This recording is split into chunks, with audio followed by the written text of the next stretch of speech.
All right, let me finish with a topic that you wanted to get into, and that is De'Aaron Fox recently signed a 4-year, $200+ million extension with the San Antonio Spurs. Not all that surprising. Fox was, brought there for a reason. He was up for a contract extension. Didn't play a ton of minutes with Victor Wembanyama. I think it was 120, but the Spurs apparently had seen enough. They gave him 4 years, $229 million to be exact. Your thoughts on San Antonio maxing out De'Aaron Fox?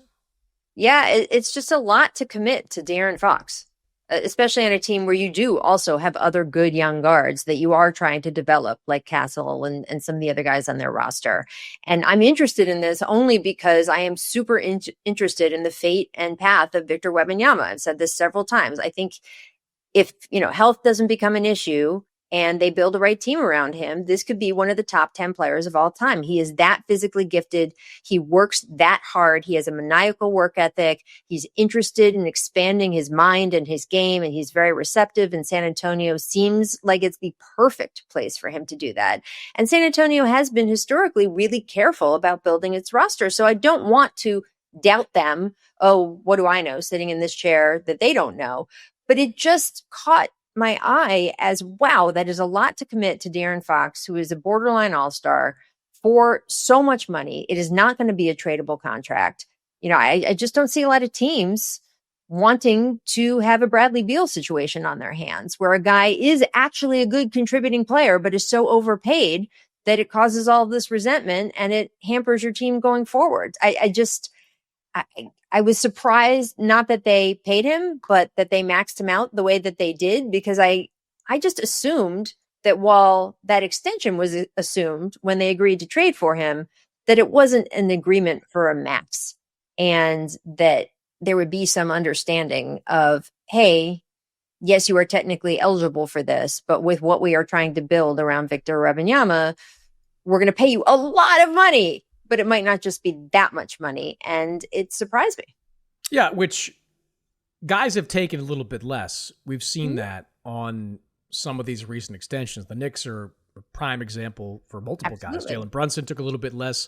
Mikal Bridges just took a little bit less. So that's happened. It is a staggering amount of money. You throw in the 5th year of that deal, all of a sudden you're talking close to $300 million over 5 years. It's a lot. Now, I do look, if in 2 years' time, the Fox, Castle, and Harper are still in the Spurs roster, then I think it's problematic, because then you're going to have to pay these guys a lot of money. I still believe that whether it's before the start of training camp, before the trade deadline, before next offseason, or during next offseason, there's another domino to fall in San Antonio. And I think one of those...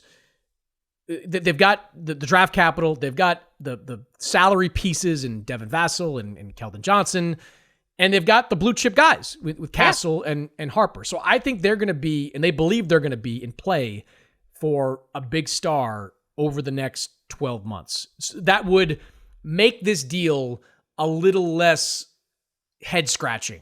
Because if you're in that kind of play for that kind of thing, is Castle the one you want to give up? I don't know. I'm not convinced Castle's a point guard. So, and I don't know what Harper turns out to be either. Yeah. Like, I think Fox is obviously a pure point guard. He's proven that at an all-star level the last few years. Mm-hmm. I think their plan is going to be to move off one of those guys. And I think you can have Fox and Castle, Fox and Harper coexist in the same backcourt long-term. Again, 2 years from now, if they come up with nothing, you're looking down the barrel of paying a lot of money to a lot of guys. Victor's a couple of years away from a contract extension. Castle's finished his rookie year. Harper's not even a rookie yet, so they've got a little bit of a runway. But do you think this was a good deal? Would you have done this deal if you were in the Spurs? I would have tried to talk him down a little bit to try to get him at a lower percentage of the cap, because that's kind of the ball game there.